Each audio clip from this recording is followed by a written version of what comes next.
Have you ever heard the story about how the television show In Living Color created the Super Bowl halftime show? Well, buckle in because you're in for a good story. And if you like stories like this, you can find more stories like this at onemichistory.com. But without further ado, let's get started. The Super Bowl halftime show and In Living Color might seem unrelated, but they both have shaped American culture in their own significant ways. With the Super Bowl, it was introduced in 1967 and quickly grew to be more than just a championship game for the NFL. It's almost an unofficial holiday in the United States. Celebrated every second Sunday in February, this game is a climax to the football season. But the Super Bowl isn't just about football. It's a mega entertainment event and draws more than just football fans. The halftime show features some of the largest names in music, and the commercials are creative and funny and designed for people to talk about them for days afterwards. This mix of sports and entertainment makes the Super Bowl one of the most watched events in the United States each year. Shifting gears a bit to In Living Color. Living Color was a game changer when it hit screens in 1990. Created by Keenen Ivory Wayans, it was a sketch show with a mainly African-American cast, including such future stars such as Jim Carrey, Jamie Foxx, and Jennifer Lopez. What made this show different was they focused on African-American culture and wasn't afraid to use humor to talk about race, politics, and society. It boldly made fun of stereotypes and social norms, making the show not just funny, but a platform for social commentary. Characters like Homie the Clown, Men on Film showed us how comedy could be used to highlight and perhaps ease some of the absurdities and inequalities in society and cemented its legacy as a pioneer in television history. So, according to the book, Homie Don't Play That, A Story of In Living Color and Black Comedy Revolution by author David Pisner. In 1991, during Fox's regular staff meetings, Fox's president, Jamie Kellner, started talking about the Super Bowl. Kellner believed that his network could capitalize on the Super Bowl even though it didn't hold the rights to the game, which was held by CBS. They felt they could offer an alternative to the boring halftime show. During the 80s and 90s, the mid-game spectacle for the Super Bowl was little more than filler, something to occupy the audience before the second half. In 1988, it featured people jazzercising. In 1989, a magician dressed up as Elvis Presley performed what was billed as the largest card trick in the world. In 1990, actors dressed up as a peanut comic strip and ran around the field. During Fox's meeting, as Kellner tossed around ideas, he suggested doing a live episode of In Living Color. The plan was to air a live special during the Super Bowl halftime and offer viewers an entertaining alternative.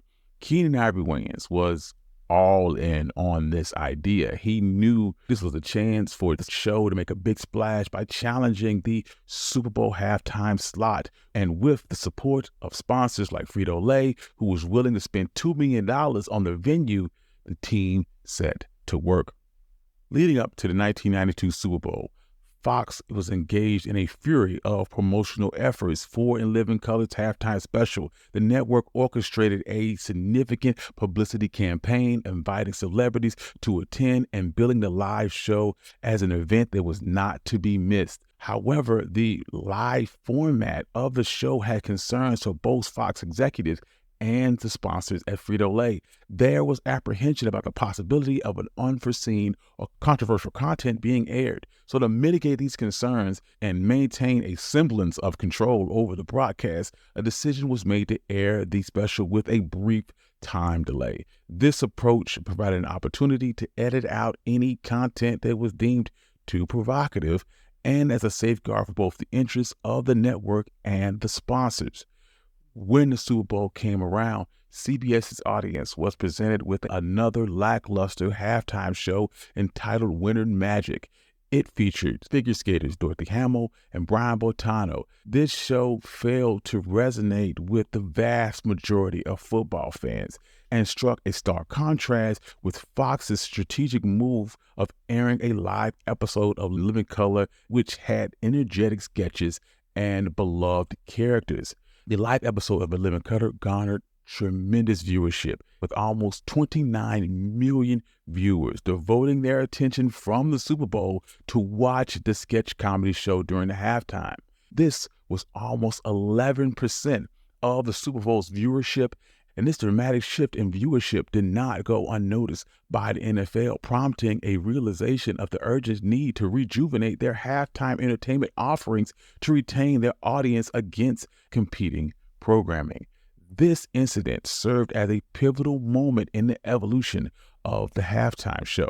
In response to this wake-up call, the NFL took a massive leap forward in 1993 by securing Michael Jackson to perform at Super Bowl 28. Securing a performance by Michael Jackson represented a significant departure from previous halftime shows and marked the first time an entertainment of global stature had ever been featured.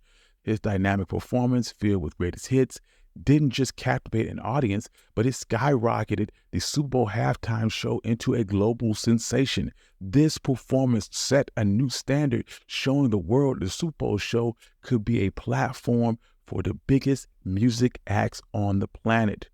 After Michael Jackson's performance, the halftime show just kept getting bigger and bigger. NFL continued to bring in such huge stars such as Rihanna, Madonna, Prince, and Beyonce. These performances transformed the halftime show into a cultural phenomenon, attracting viewers who weren't even football fans. The Super Bowl became not just a sports event, but a must-watch entertainment spectacle.